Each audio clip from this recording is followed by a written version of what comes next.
Because you can't starve us out and you can't make us run. Those Muslim old boys raised on shotguns.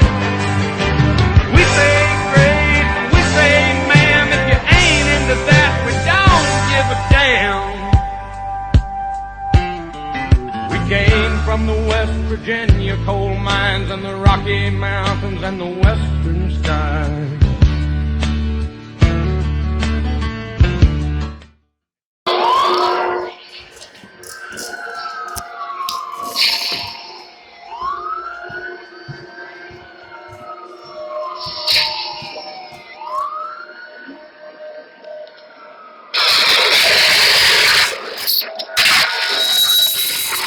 The threat of global catastrophe has never been greater.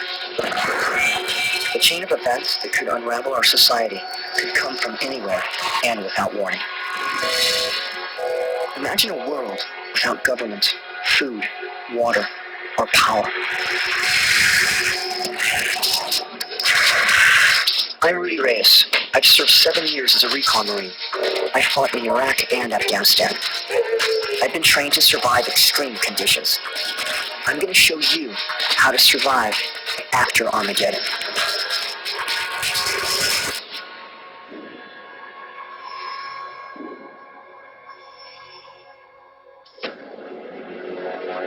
Tragic events like Katrina and 9/11 show us that all the things we take for granted can be destroyed with terrifying speed.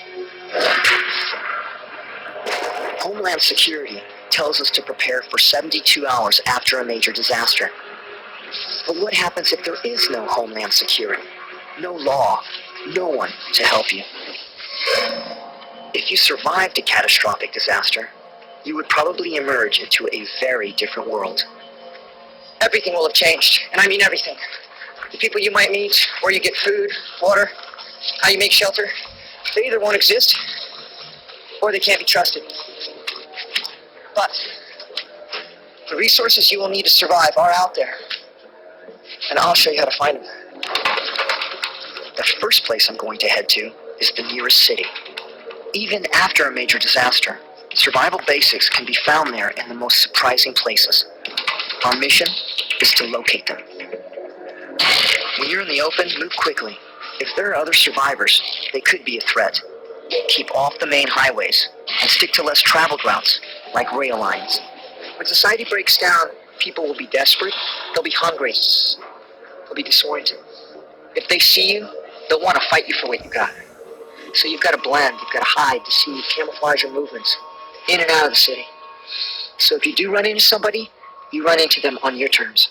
After a major disaster, traveling will be much tougher and potentially dangerous. Freeways could be jammed with abandoned cars, trains and airports inoperable, rivers contaminated, and bridges and tunnels blocked. Civilization breaks down and martial law is put into place. Bridges will be raised or blocked to limit people's movement. We can't swim the river. Treatment plants, sewage plants, they're going to be shut down. There could be all kinds of caustic chemicals and poisons in there. Not a good idea. So you've got to figure another way around. Try not to let obstacles like this stop you. There's always a way to overcome them. I know it looks crazy, but with proper procedure, it can be done. Using an old tire iron I found, I'm going to improvise a grappling hook. With the rope I've got in my pack, I'm going to make a simple ladder to climb up onto the other side. All right, we're going to have to make some handholds and some footholds. It's a butterfly knot. The butterfly knots will act as a rope ladder and let me climb up once I've swung out. Great handhold, great foothold, equal tension, both up and down, very secure. This tire iron will make an ideal grappling hook. Twist. Tire irons and crowbars like this will be easy to find, and they have 1,000 uses. They easily earn their weight in my pack. All right, here we go. All right, you're looking for a really good anchor point. This looks like a great anchor point, not too far away. We're going to try to get it in there, give it a tug. If we've got some positive purchase with this grappling hook, we're good to go.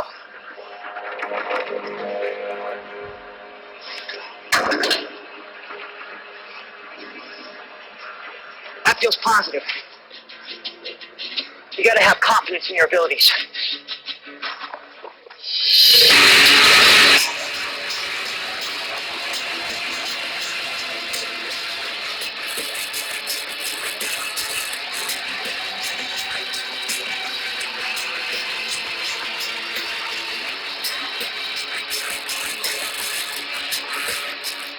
too thin to climb without butterfly knot handholds. Keep focused where your hands and feet are placed and think about your next move.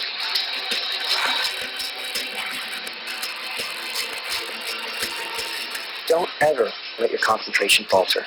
It's a long way down to the river.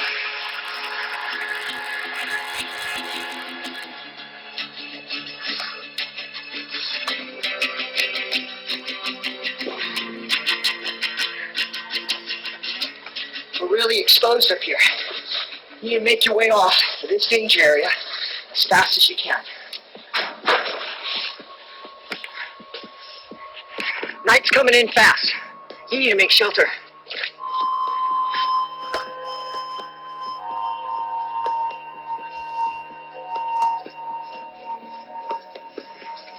These broke down buildings, they look scary, but the light's fading. You need to get some cover, concealment, some shelter.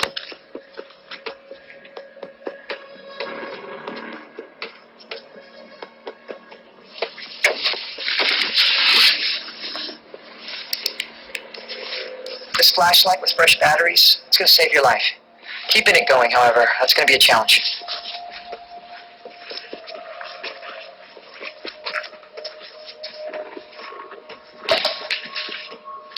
Every time you move into a new area, you do a security sweep. You don't know who's been here, and you don't know who still may be here.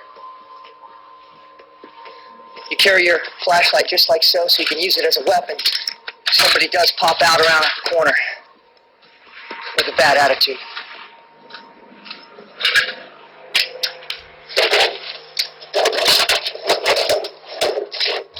Steel wool. This is really good for fire making. It makes excellent tinder. If you find some, make sure you stow it away. It really comes in handy. What used to be junk could now save your life. Now I'm looking for the best place to stay, and I'm thinking tactically. The second floor is good. It's high enough to hear anyone coming and low enough to jump if you need to make a hasty exit. Remember to cover your tracks. All right, a few things to consider with the harbor site. You want a place that's secure and secluded. Also, you need to be able to fight and defend yourself from this position, and you need an escape. If you've got to make a hasty retreat, it's got to be something that you can get to and get out fast. It's not the Hilton, but it's going to do good for us.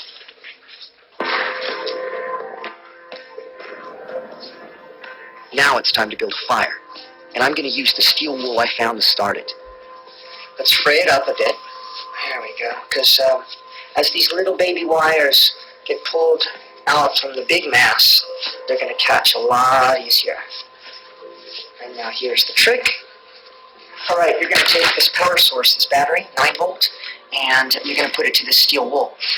Make sure you don't stow these supplies together, because it'll go up. Just like this. This is known as joule heating. The fine filaments of the steel wool glow red hot when they come into contact with an electrical power source like a battery. Great for starting fires. Get some kindling. Now she's starting to go. All right, so I'm covering up my light so that from the outside, people are not going to be able to see. The final stage is to cover the top of the fire with damp cardboard, which should soak up most of the smoke. There we go. From a couple paces away, people are not going to see the glow of a fire. And this is something that you're going to build up so you can keep yourself hidden and you can keep yourself safe.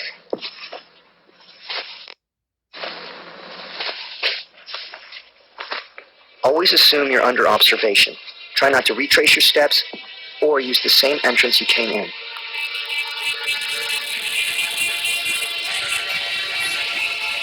In this building, and in many others, there is a way out you've probably never considered.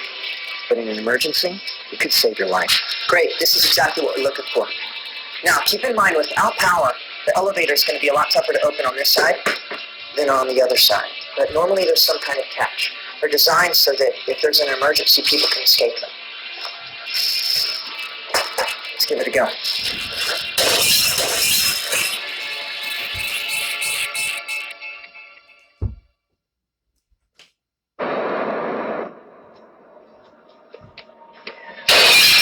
I'm leaving the outskirts and moving towards the city center with one main goal: finding a place that could become my new base.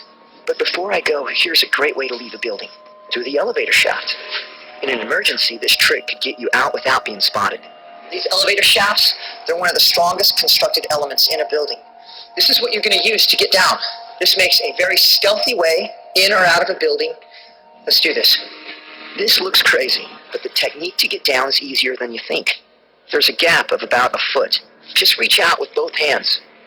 Commit.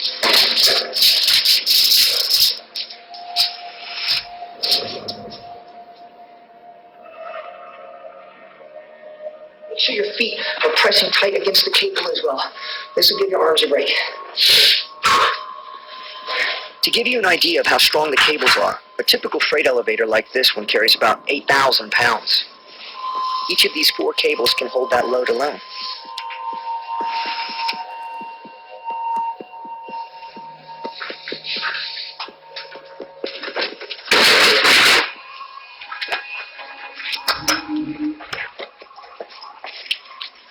I'm moving towards downtown. That should give us the best chance to find a more secure base.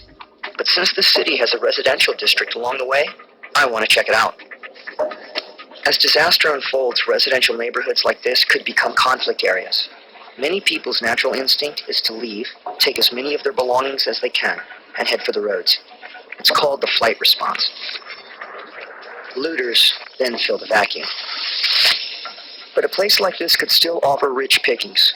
Look out for houses with windows or doors intact, or even better, still locked. I know it's totally counterintuitive that we're going to break this door in, but this is not somebody's home anymore. This is your survival. This is your way to your next mission. There's some good tools, resources, maybe food that we could use in here.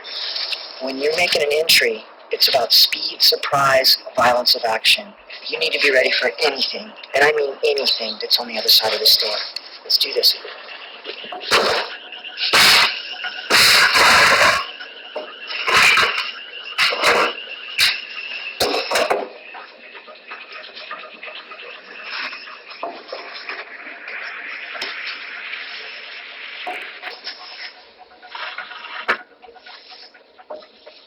You see this? Forced entry. I don't know if that was a month ago, a week ago. It could have been 5 minutes ago. So you got to think about things like that. You got to be looking for signs of movement, signs of people. People could be our friend. They could also be our enemy. If things fall apart and civilization is in pieces, you can only rely on one person first, and that's you.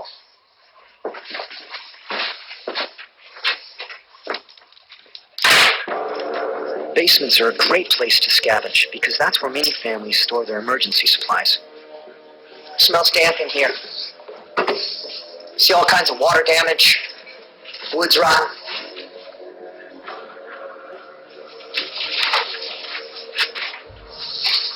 Here we go. This is freaking treasure. This is sustainability. We used to say chow is continuous. It's good. Cans of food aren't indestructible. Seals can break, air can get inside, introducing bacteria and diseases like botulism. Oh, listen to this. You hear that? Rotten. Obviously, air has gotten in there, and this is a no-go. All right, let's throw this good stuff in our rucksack. Let's check out the garage. You look around here, this could easily be your uncle's garage. But when society breaks down, this is exactly what could happen. A garage that used to be filled with tools, filled with equipment, they're still here. Don't let all this junk take you away from that fact. Let's go find some. Oh, this is a real good piece of gear. Bicycle pump.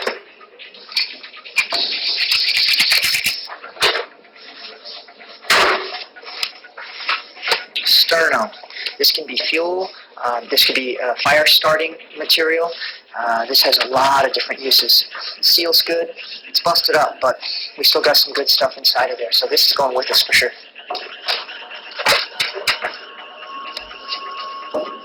So far I found some food and equipment, but there's another need just as vital. Information. In a world with no power, internet, or cell phones, information could come from a place you'd never expect. And that's where I'm heading now. Shh. Library. Libraries are full of information. Anything from mechanical and electronic to pharmaceutical first aid. And of course, maps. Maps of the city and the surrounding area are going to help you find more resources, find more supplies. Now, before the apocalypse, you probably did not have a library card. But after the apocalypse, this place, it'll be your best friend. You'd expect that libraries would be an immediate target. But in New Orleans, one of the few resources not to be attacked during the crisis was the city library service. Not one of the libraries across the district reported being looted. After Katrina, with internet and cell phones down, libraries became a life-saving service, providing information that couldn't be got anywhere else.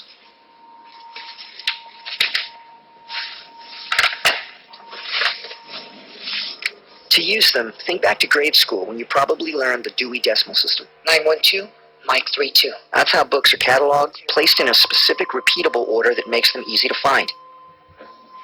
The first set of numbers refers to the category. Geography and mapping is in the 900s.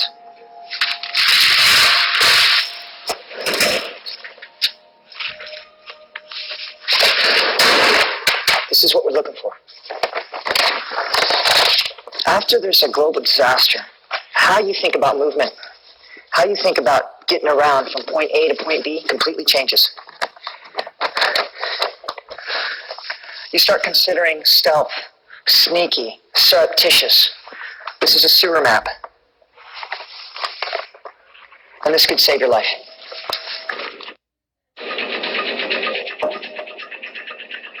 We're moving closer to downtown on a mission to establish a secure home base. Going across open ground could be dangerous, but there's a subterranean route. There's a highway running right into the city underneath our feet. It's called the sewer system. The manhole covers can weigh upwards of 100 pounds, but there's a simple method for lifting it.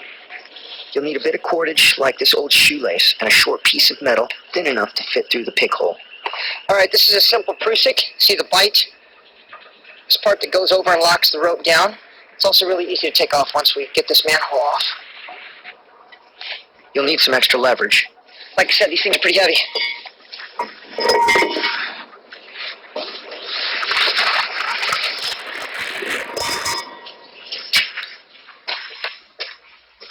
The sewers serve as drainage for the road network above ground and follow almost the exact same route. The map I found in the library can lead us safely downtown. All right, out with the map. Our destination is 23rd and 7th. Here we are. We've got two major intersections and then a dogleg, and we'll be at our destination. You can expect sewers will be a very different place from today. They'll no longer be in use, and with repeated flushing from storm drainage, they'll be much cleaner. You wouldn't want to set up home, but it will make them into an effective underground highway. This marker says that we're at a street intersection. You see this manhole up here. If I was about 15 feet tall, it'd be no problem, but this is 21st and 5th. According to our map, we are getting closer.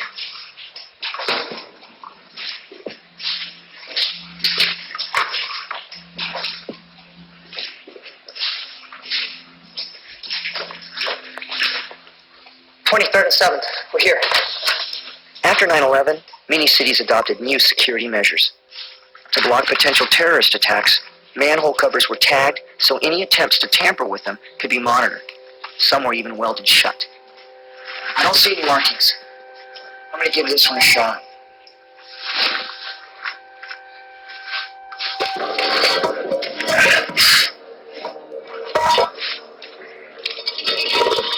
To set up a home base, we're on our way to a place you'd never expect. A hospital. Not for medicine, for power. During a crisis, hospitals become the focus of intense hostility. Places like hospitals will be on the front lines. Desperate people stop at absolutely nothing to get a hold of medicine. They'll ransack the hospitals. But what you'll be counting on is they're going to overlook a major resource that's staring at them right in the face. And that's the ability to make their own power.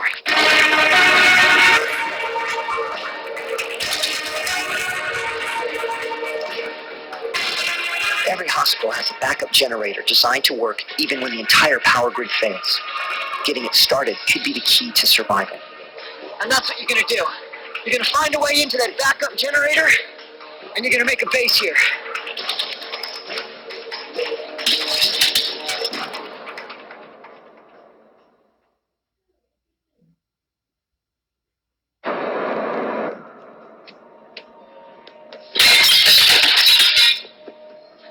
I'm in an abandoned hospital looking for a survival secret, and it's not medicine. That will all be gone.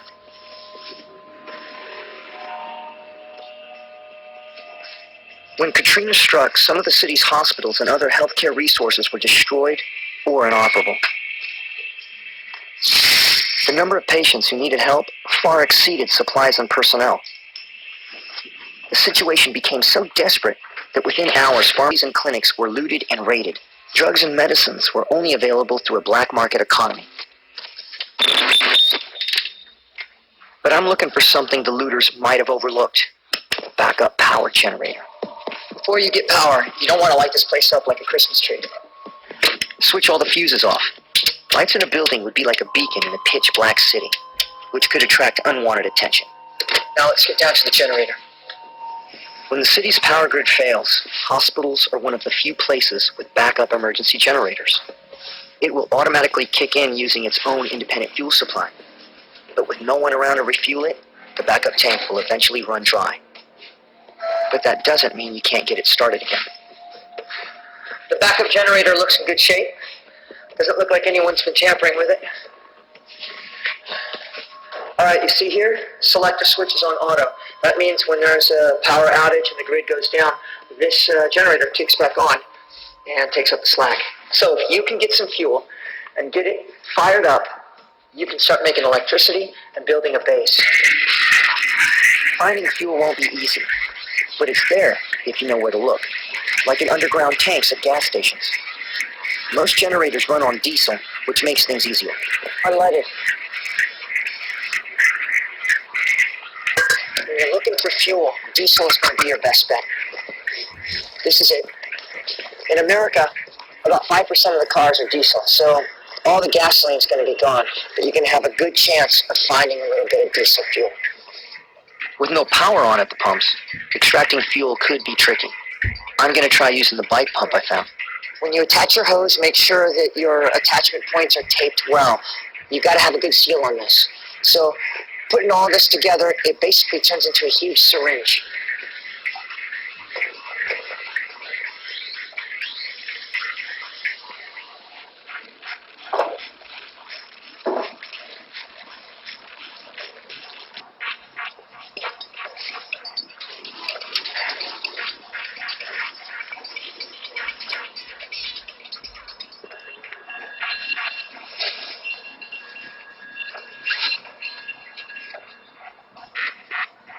There's not much in the tank, but every drop will be precious. I need to make sure you get all you can. And stay on the lookout for anything else you can use. See that? It's a battery. Car batteries can hold their charge for 12 to 18 months. But the beauty is, they're rechargeable. If we can get this battery recharged, it'll be a force multiplier. A force multiplier is any factor that can increase your effectiveness. Not a bad haul. With a charged car battery, you'll have the potential to get a vehicle running, which will dramatically improve your circumstances. It may not be much fuel, but it should be enough to get the generator back up and running, at least for a short while. Be as careful as you can. Remember, this is the most precious commodity. Fuel and power. Let's see if this works. Woo! You did it! Alright, you got about 4 or 5 hours max to use to charge up batteries and to set up your base. So let's get going. With the generator running, the car battery I found can now be charged. Alright. And it's time to switch on the switches. The security office makes an ideal home base, with a bonus. With the power back on, the entrances can be monitored with a closed-circuit television.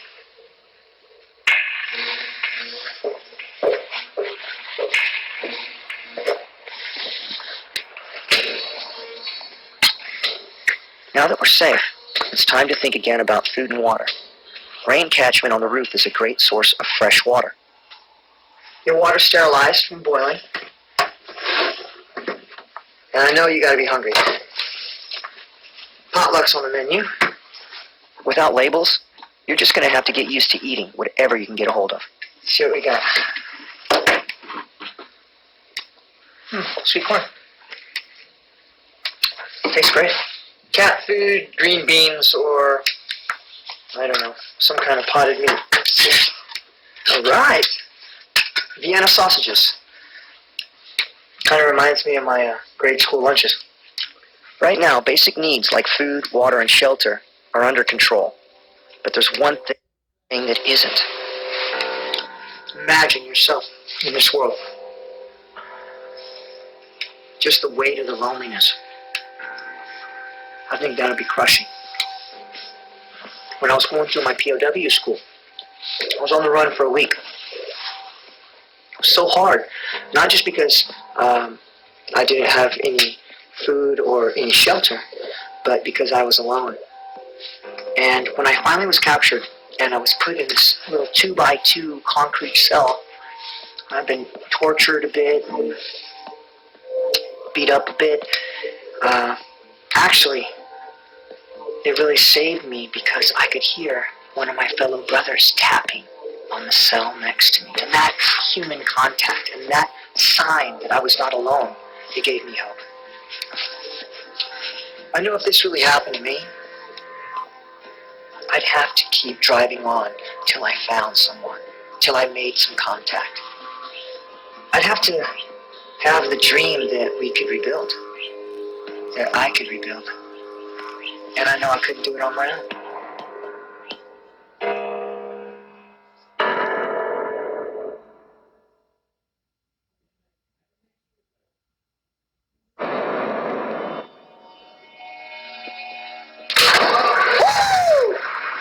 We're in a secure base in an empty hospital near a city center. For the time being, survival basics are under control. You've got power for your generator, plenty of fuel, electricity. You've got water, you've got food. But there's more to it than that. Without making contact with others, survival is pointless. I'd tell you what I'd want to do. I'd want to make contact by building a radio transmitter. I'd get to some high ground, make an antenna, and then I'd broadcast a signal. So we gotta think outside the box. That means remembering what might have survived. Shortwave radio. That's going to be your best way of communicating after all else is gone. And there are places to find transmitters you wouldn't expect. Check a cab. That's right, a taxi company. A taxi dispatch center could have just what we need.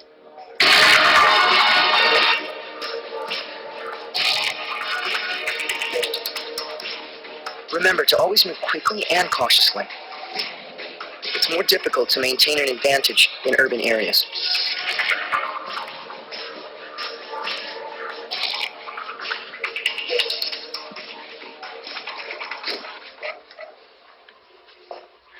Bingo. This is what we're looking for. This taxi cab dispatch center has all the communication gear we need. Right here is a power source. This is a 12-volt dry cell battery. It's heavy, but it's worth its weight because unlike a wet cell, it'll hold a charge for a long time. All right, let's see what we got here. Tape recorder, good to go. CBs, radios. All right, we've got a loose one. Might be busted. Gotta check it. And bingo, we're in business. All right. Handset, transmitter, power source, tape recorder. This will come in handy. So step down. Probably came from a coffee maker. Here we go. Here we go. This is a whip antenna. Got a nice magnet base. Coax looks good. If we want to transmit, this is essential.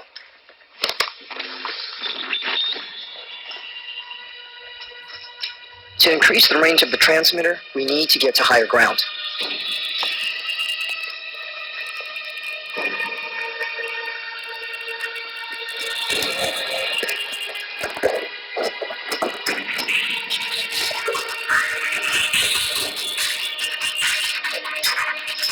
Rooftops and fire escapes allow you to cross a city undetected, and if you encounter threatening groups, you'll have the upper hand and the means of escape at your control.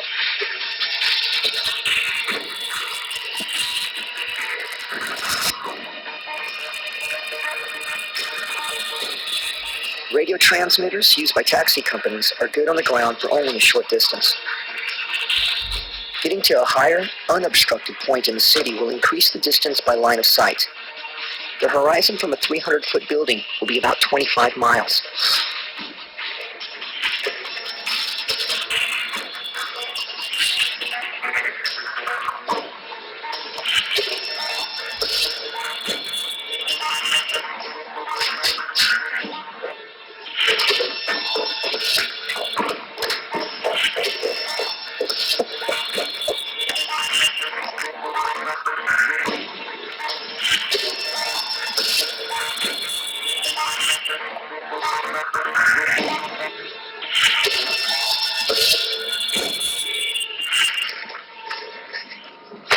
Before you can broadcast your message, you'll need to assemble your transmitting equipment. And we're ready to build.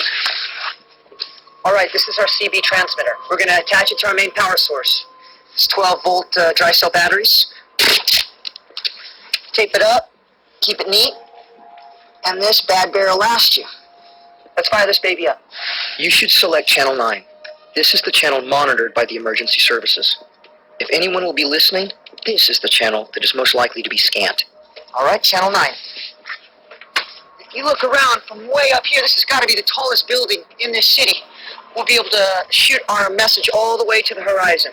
That's about 26 miles out in any direction. 26 miles may not sound much, but the area you can cover with your transmission is over 2,000 square miles. With the aerial connected, we're ready to transmit. All right, make sure everything's nice and tight. Now, you have to record a message. This tape dictaphone is going to be ideal.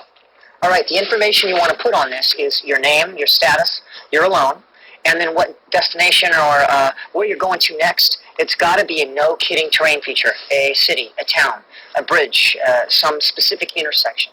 Now, make sure that you get there a day prior, 24 hours, because you want to get there, settle into a hide site, observe the area, because if some people show up there, but they look shady, you don't want to meet with them. That'll give you a chance to stay away and eventually make your way on out of there. Any station, any station. This is Rudy Reyes. I'm alone and I'm on the move. You must not give up or think that your message won't be heard. I'll be there. There is a story of hope amongst all the tragedy of Hurricane Katrina. Even after the communications breakdown, with no cellular connections or internet, with satellite TV down, a small army of amateur radio enthusiasts came to the assistance of thousands of stranded victims. They were operating on the citizen band shortwave frequency. They were even able to assist the authorities with their rescue efforts. New station. Rudy Reyes. I'm alone and I'm on the move. With your message on loop, it's time to make your rendezvous. And for that, you're going to need a vehicle.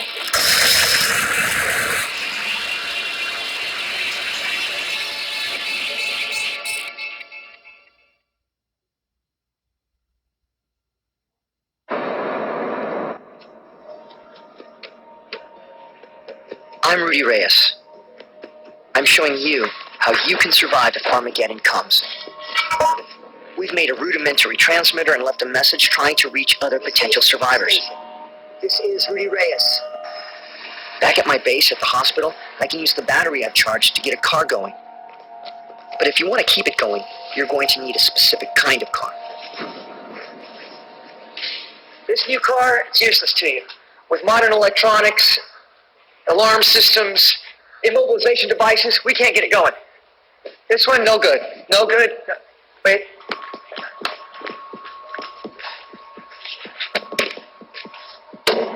This old girl's gonna work for us. It's got something different than all the other cars do. They run on gasoline, she runs on diesel. Diesel engines are also super tough, super reliable, very rugged. Matter of fact, so rugged, we could even make our own fuel for this girl.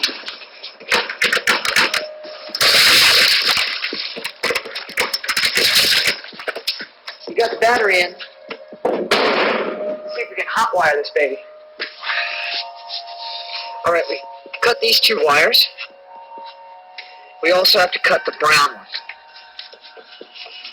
Brown one is the starter. Now we could try to work this from the other side in the engine, but you want to be as low profile as possible all the time. Expose them just a little bit more. Twist them together. And that sound of the power coming on. So we are just one step away from getting this girl up and running. Last but not least, stripping away this starter wire here. Touch them together. You hear that? We got wheels. You got a quarter tank of gas, and it's not going to last you long. But I know where you can get more.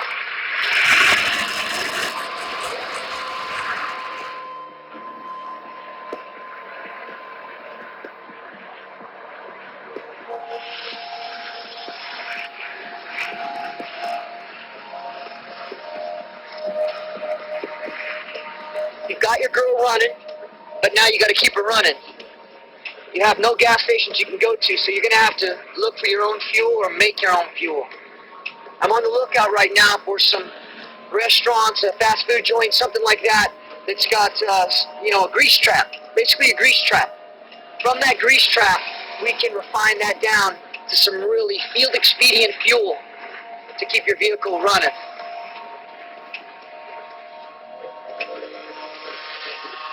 This is what we're looking for. Extracting filthy grease from this trap isn't everyone's idea of a good time, but this stuff is going to be like gold to you. All right, let's get into it. Let's see. I'm trying to scrape off the top of this white muck and get that cut clean looking, relatively clean looking oil here. Yeah. This is the good stuff right here. No debris, it's pretty clear. This is what you want. You could use the grease in your engine as it is, but it would soon clog if you allowed it to cool. To make it run smoother, you're going to have to cook down the grease and find a covert place to light your fire.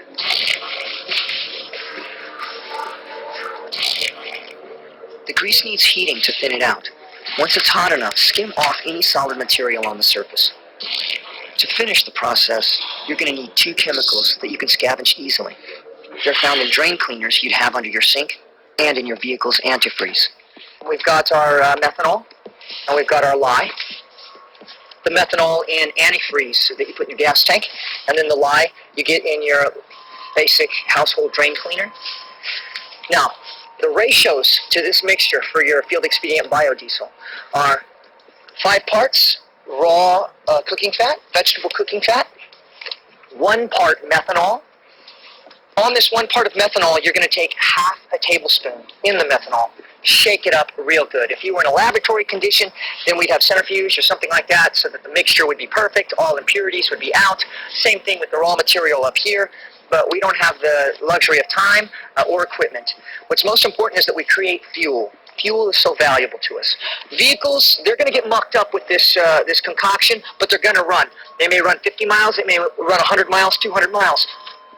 But the fuel is more important than the vehicle. We can find these anywhere. Down the hatch. All right, half a tablespoon coming up. Like baking a cake, you just kind of guesstimate with a little bit of love. Looks good to me.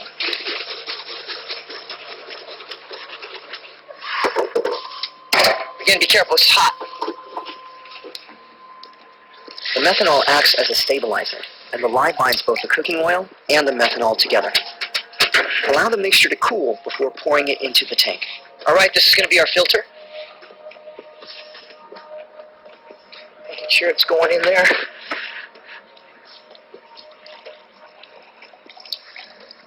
Not the most precious thing we have out here.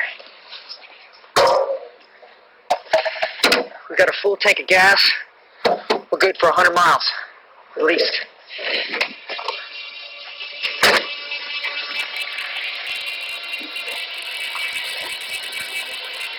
How you survive after a disaster is up to you. Depends on what kind of person you are. Depends on what kind of world you find yourself in. You could stay, eke out some kind of survival, but for me, I would want something more. I'd want to see what else is out here. More importantly, I would want to see who else is out here.